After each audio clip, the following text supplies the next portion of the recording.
Hello students, welcome back with the new chapter of class 9th, chapter number 8 reach for the top। ये जो chapter है ये 2 parts में है। First part Santosh Yadav, second part Maria Sharapova. Indian story है और एक क्या है फॉरेन स्टोरी है। बिफोर यू रीड में देखिए बेटा क्या दिया हुआ है। Before you read think for a while and make a list of 3 or 5 persons you idolize, कि आप 3-4 ऐसे पर्सन के नाम लिखिए और उनकी एक लिस्ट बनाइए जिनको आप अपना आइडल मानते हैं, आदर्श मानते हैं, और admire very much for their achievements, और उनकी प्रशंसा करते हैं किसके लिए, उनके अचीवमेंट्स, उनकी उपलब्धियों के लिए। Your idols may be from any sphere of life, आपके जो आदर्श हैं वो अलग अलग क्षेत्र से हो सकते हैं। Sport, medicine, media, art, culture, any from any field. और आप उसके बाद क्या करेंगे, you will discuss about those persons in your class. Let us start our chapter. The only woman in the world who has scaled Mount Everest twice was born in a society where the birth of a son was regarded as blessing and a daughter though not considered a curse। कि जो only woman है world में जिसने mount Everest को twice यानी कि 2 बार scaled करना, लांघना या फिर 2 बार माउंट एवरेस्ट के ऊपर चढ़ने का जिसको गौरव हासिल है, वो जो वुमन है उसका जन्म एक ऐसे समाज में हुआ था जहाँ पर बेटे को क्या माना जाता है, ब्लेसिंग माना जाता है, और जो लड़की है उसको एक कर्स यानी कि कलंक के तौर पर समझा जाता है, एक अभिशाप समझा जाता है। वाज नॉट जनरली वेलकम, यहाँ पर कर्स का क्या मतलब है, यानी कि जो लड़कियाँ हैं उनका वेलकम नहीं किया जाता है। कहाँ पर, फैमिली में जब उनका जन्म होता है। When her mother was expecting संतोष, बात हो रही है किसकी, संतोष यादव की। She is the only woman in the world, यही वो लेडी हैं जो पूरे वर्ल्ड में जिसको ये गौरव हासिल है कि इसने माउंट एवरेस्ट को 2 बार क्या किया है, स्केल्ड किया है। तो क्या होता है कि जब संतोष की जो मदर है वो एक्सपेक्ट कर रही थी, संतोष जब आने वाली थी, ट्रैवलिंग यानी कि जो घुमक्कड़ होते हैं साधु संत, होली मैन एक साधु थे, गिविंग हर हिज ब्लेसिंग, वो क्या करते हैं, उसे आशीर्वाद देते हैं। उन्होंने अज्यूम किया, ये सोचा दैट शी वांटेड अ सन, उसे भी बेटा चाहिएगा। बट टू एवरीवन सरप्राइज, लेकिन सभी को हैरान करने वाली बात कब पैदा हुई, the unborn child's grandmother, कि जो अनबोर्न चाइल्ड है यानी कि जब संतोष नहीं हुई थी उसकी जो दादी माँ है, who was standing close by, जो कि बिल्कुल पास में ही खड़ी थी, टोल्ड हिम, वो होली मैन को कहती है, that they didn't want a son, कि उन्हें बेटे की ज़रूरत नहीं है। The holy man was also surprised, और वो भी हैरान हो जाता है कि उन्हें बेटे की ज़रूरत नहीं है। Nevertheless he give the requested bless, लेकिन इसीलिए फिर जैसा कि उसकी दादी माँ ने कहा कि उन्हें बेटे की ज़रूरत नहीं है, तो फिर वो उनको बेटी होने का आशीर्वाद दे देते हैं। As the destiny would have it, और डेस्टिनी भी शायद यही चाहती थी। ब्लेसिंग सीम्स टू वर्क, जो आशीर्वाद दिया गया उस आशीर्वाद ने काम किया, और जो संतोष यादव है बोर्न हुई as a 6th child in the family with 5 son and sister. वो उसका जन्म एक ऐसे परिवार में हुआ जहाँ पर उसके 5 भाई थे, 5, और वो अकेली उनकी बहन थी। यहाँ से 1 मार्क्स के 2 मार्क्स के क्वेश्चन हैं। Why was the holy man surprise क्यों था, क्योंकि उस वक्त सोसाइटी में लोगों ने माइंड बना रखा था कि उन्हें बेटा ही चाहिए, लेकिन जो संतोष यादव है उसकी ग्रैंड मदर क्या करती है, wanted a daughter rather than a boy, that's why the holy man surprise. 2 mark question. Who is the woman in the world who scaled Mount Everest twice, तो इसका आप आंसर लिखेंगे, Santosh Yadav is the girl, the woman who scaled Mount Everest twice.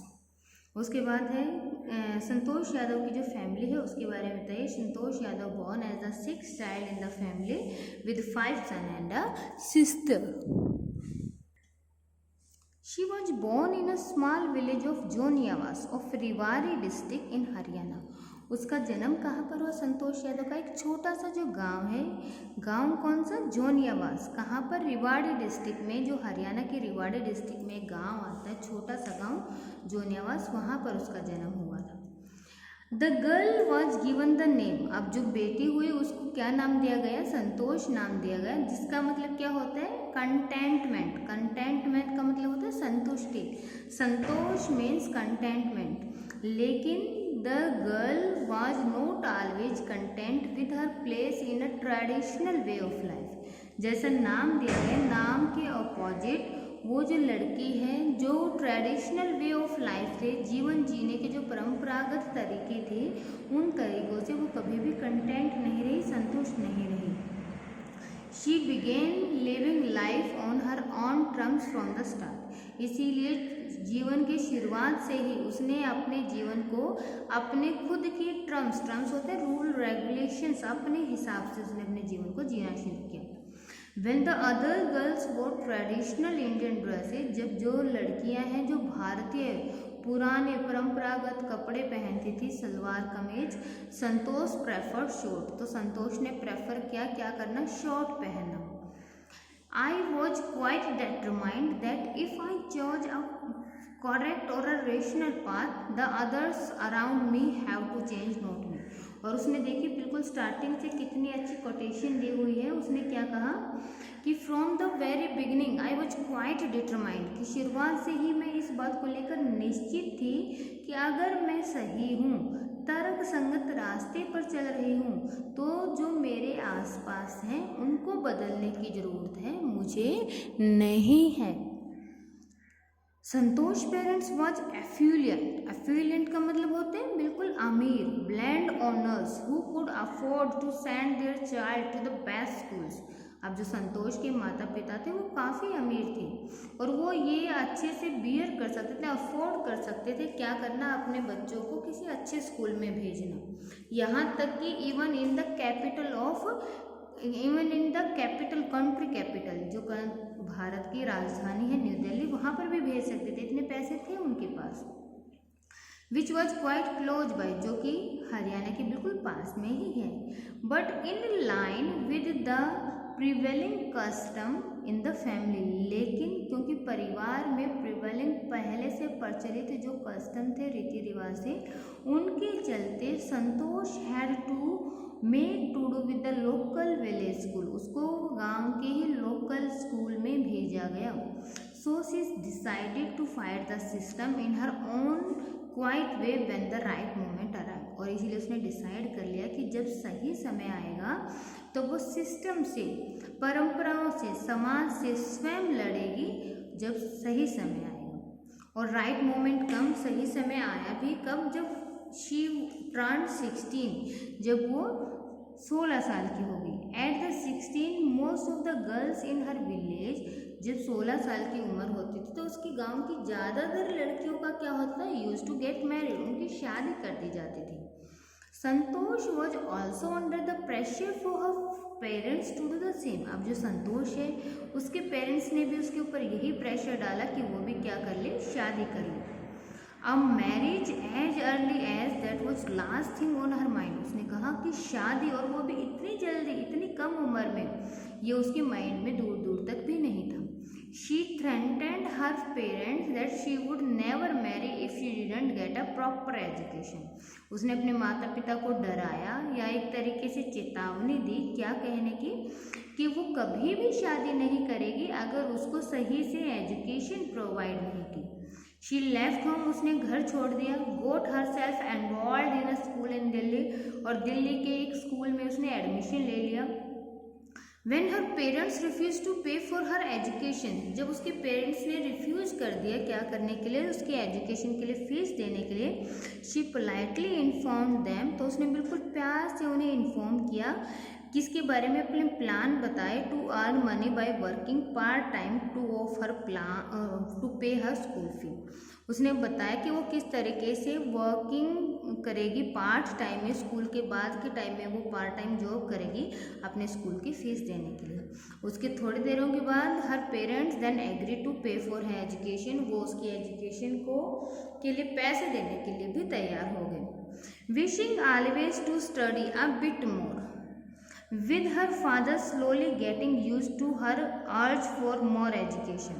उसकी हमेशा से ही एक क्या रही थी, एक उसकी आदत रही थी कि किसी भी काम को करने के बाद भी उसको रहता था कि इस काम को थोड़ा सा और ज़्यादा किया जाए, अब बिट मोर थोड़ा सा और ज़्यादा किया जाए।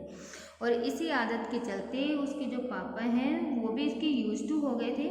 वो धीरे धीरे करके उसने काफ़ी जो एजुकेशन है वो पढ़ती चली गई।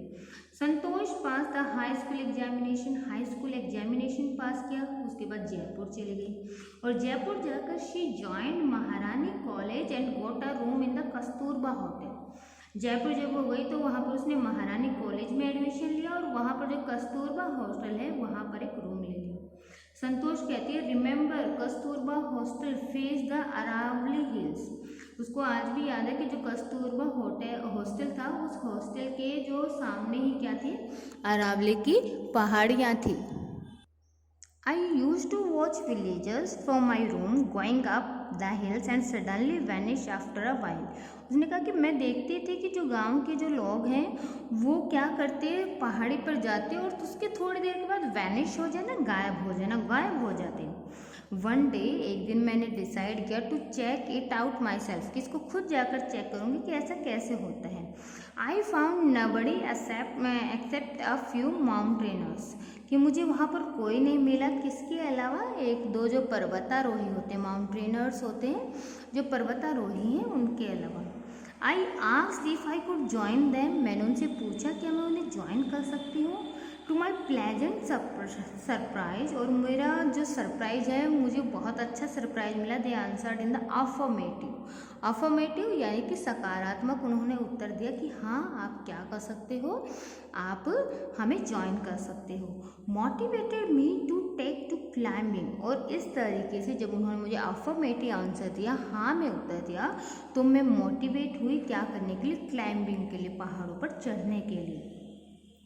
Then there was now looking back for this determined young girl, और उसके बाद ये जो determined दृढ़ निश्चय young girl थी उसने कभी पीछे मुड़ के नहीं देखा।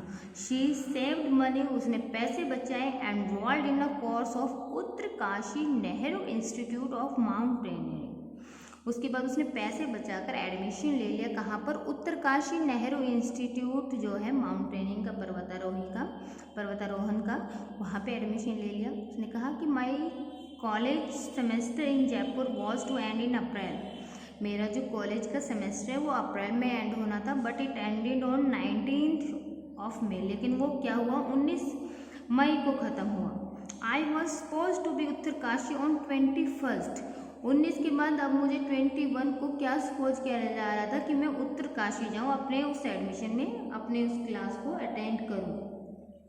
सो I did not go back home, इसीलिए मैं वापस घर नहीं आई और सीधा कहाँ पर चली गई, instead I headed straight for the training, सीधा ट्रेनिंग के लिए उत्तरकाशी चली गई। I had to write a letter of apology to my father without whose permission I got myself enrolled at Uttarkashi.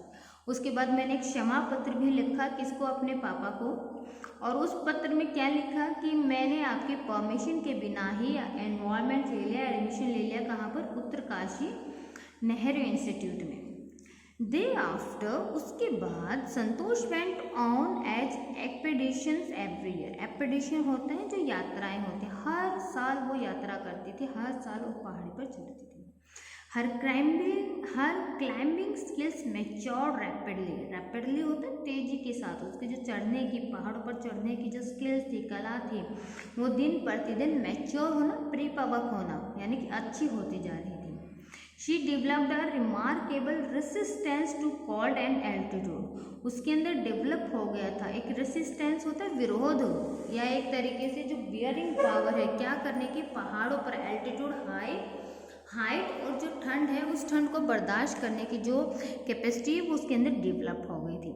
Equipped with an iron skill, iron will का मतलब होता है जो लोह शक्ति होता है, लोह शक्ति नहीं, इसका मतलब होता है दृढ़ इच्छा शक्ति, डिटरमाइंड जो विल है।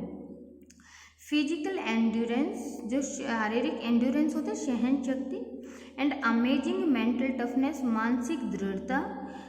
शी प्रूव्ड हरसेल्फ रिपीटेडली, इन चीज़ों के साथ वो अपनी इन स्किल्स को बार बार रिपीट करके अपने आप को प्रूव कर रही थी।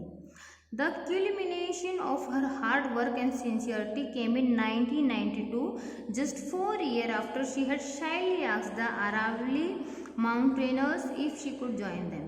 कि उसकी स्किल्स को जब उसने पहाड़ों पर चढ़ने की अपनी कला को स्टार्ट किया तो उसके सिर्फ 4 साल के बाद ही, 4 साल पहले उसने क्या पूछा था, अरावली की पहाड़ी पर चढ़ने वाले माउंटेनर्स से पूछा था क्या उन्हें वो ज्वाइन कर सकती है।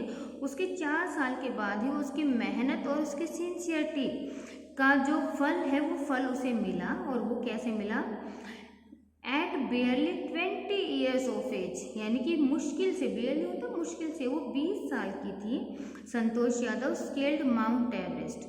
तो वो माउंट एवरेस्ट के ऊपर, उसको माउंट एवरेस्ट पे स्केल कर लिया, माउंट एवरेस्ट पर चढ़ गई। और उस वक्त जब उसने माउंट एवरेस्ट को स्केल किया, she became the youngest woman in the world to achieve the feat. तो उसने माउंट एवरेस्ट पर चढ़ाई करने वाली वो उस वक्त सबसे यंगेस्ट, सबसे छोटी उम्र की लेडी थी। If her climbing skills, physical fitness, mental strength impressed her seniors, और उसकी जो क्लाइंबिंग स्किल है, फिजिकल फिटनेस है, मेंटल स्ट्रेंथ है, उसने उसके सीनियर्स को, उसके जो बड़े थे उनको भी मोटिवेट किया, उनको भी इम्प्रेस, प्रभावित किया।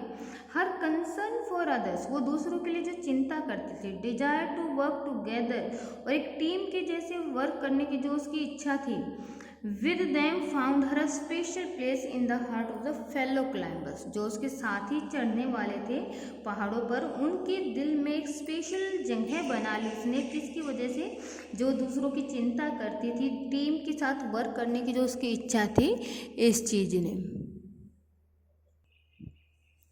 During the 1992 Everest mission, Santosh Yadav provided special care to a climber. जब वो 1992 में एवरेस्ट के मिशन पर थी तो संतोष यादव ने बहुत ज़्यादा ध्यान दिया किसका, क्लाइंबर का, who lay dying and the south pole, जो दक्षिणी दर्रा है जिसमें एक क्लाइंबर बिल्कुल पड़ा हुआ था, मरने ही वाला था, उसका बहुत ज़्यादा उसने ध्यान रखा। बट अनफॉर्चुनेटली, लेकिन दुर्भाग्य की बात क्या है कि अपने एफर्ट्स के बाद भी she was unsuccessful in saving him, वो उसको बचा नहीं पाई। However she manage to save another climber, हालांकि जो दूसरा क्लाइंबर, जब उसको दोबारा मौका मिला तो जो दूसरा क्लाइंबर है Mohan Singh, whom would have met with the same fate, जिसका भी यही भाग्य होता, उसकी भी डेथ हो जाती, if she would not have shared her oxygen with him, अगर वो अपनी ऑक्सीजन को किसके साथ, उसके साथ शेयर नहीं करती तो मोहनलाल भी, जो पहले वाला क्लाइंबर था, उसकी वजह से उसकी भी डेथ हो जाती।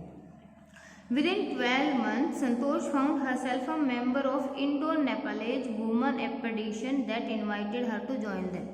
12 ही महीने में, जब उसने माउंट एवरेस्ट को स्केल किया, उसके 12 ही महीने में संतोष यादव को मेंबर बना दिया गया इंडो नेपालीज, जो वुमन एक्सपेडिशन है, जो लेडीज़ के लिए यात्राएं होती हैं या जो जर्नी डिसाइड की जाती है, उसके ज्वाइन करने के लिए उसको बुला लिया गया।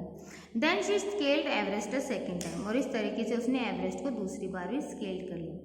The setting a record as the only woman to have scaled Everest twice, और इस तरीके से उसने जो इतिहास है, रिकॉर्ड है, वो बना दिया कि the only woman in the world में सिर्फ एकमात्र ऐसी महिला जिसने माउंट एवरेस्ट को 2 बार स्केल किया है, वो कौन है, संतोष यादव है। एंड सिक्योरिंग फॉर हरसेल्फ, और इस तरीके से उसने सिक्योर कर लिया अपने लिए और भारत के लिए, यूनिक प्लेस, एक विशेष जगह, इन द एंडल ऑफ माउंट ट्रेनिंग, यानी कि जो माउंट ट्रेनिंग का एंडल होता है, उसका जो एक लेखा जोखा होता है, उस लेखे जोखे में अपने लिए भी और भारत के लिए भी एक विशेष जो जगह है वो निश्चित कर दी। इन रिकग्निशन ऑफ हर अचीवमेंट, अब जैसे उसको अचीवमेंट मिले तो उसको जान पहचान, उसकी रिकग्निशन, उसकी पहचान भी बढ़ी। द इंडियन गवर्नमेंट बेस्टॉयड करना, प्रदान करना, विभूषित करना, upon her one of the nation's top honour, Bharat का जो सबसे बड़ा ऑनर है, या सबसे बड़ा नहीं, जो एक बहुत ही बड़ा ऑनर है, पद्मश्री, उससे उसको विभूषित किया। जो सबसे बड़ा ऑनर है वो क्या है, भारत रत्न है, बेस्ट सिविलियन का अवार्ड मिलता है उसमें। तो जो नेशन टॉप ऑनर्स हैं, यानी कि जो हाईएस्ट अवार्ड है पद्मश्री, उस पद्मश्री से उसको बेस्टॉयड किया गया, उसको सम्मानित किया गया।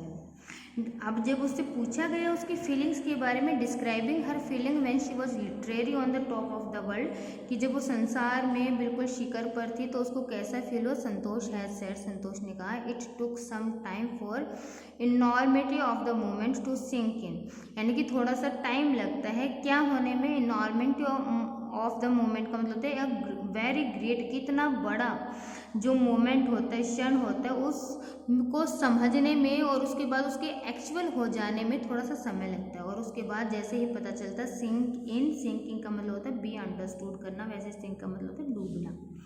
उसने कहा देन आई अनफ्लर, सबसे पहले जब मैं वहाँ पे गई तो मुझे ऐसा लगा कि yes I have achieve that. After that मैंने सबसे पहले जो इंडियन ट्राई कलर है, जो भारतीय तिरंगा है, उस तिरंगे को वहाँ पर अनफ्लर क्या लहराया, हेल्ड इट अलोफ्ट, अलोफ्ट का मतलब होता है very high, on the roof of the world, यानी कि जो संसार की बिल्कुल छत है, मुझे ऐसा लगा जो वर्ल्ड की छत है, पूरे संसार की जो छत है, मैं उस पर अपने झंडे को, अपने देश के झंडे को, तिरंगे को लहरा रही हूँ बिल्कुल हाई करके। द फीलिंग इज इनडिस्क्राइबल, कि जो उस वक्त मेरी फीलिंग थी उसको क्या नहीं किया जा सकता, डिस्क्राइब नहीं किया जा सकता, शब्दों में नहीं कहा जा सकता। Indian flag was flying on the top of the world, भारतीय झंडा कहाँ पर, वर्ल्ड के टॉप पर लहरा रहा था। It was truly a spiritual moment, ये मेरे लिए एक स्पिरिचुअल आध्यात्मिक क्षण था। I felt proud as an Indian, और मैं एक भारतीय होने पर गर्व कर रही थी। Also a fervent environmentalist, Santosh collect, इतना ही नहीं कि वो भारतीय होने पर गर्व करती थी, यहाँ पर फिर बताया कि जो संतोष यादव है वो क्या थे, एक फ्रीवेंट, एक true, having strong and sincere feeling, एक पर्यावरणवादी भी थी, वो पर्यावरणविद भी थी। Collected brought down 500 kilograms of the garbage from Himalayas, Himalaya की जो ब्यूटी है उसको सेव रखने के लिए उसने क्या किया, जब वो वापस आ रही थी तो वापस आते वक्त 500 किलोग्राम जो गार्बेज है वो हिमालय से नीचे उतार के लाई, ताकि जो इन्वायरमेंट है वहाँ पर वो कैसा बना रहे, अच्छा बना रहे।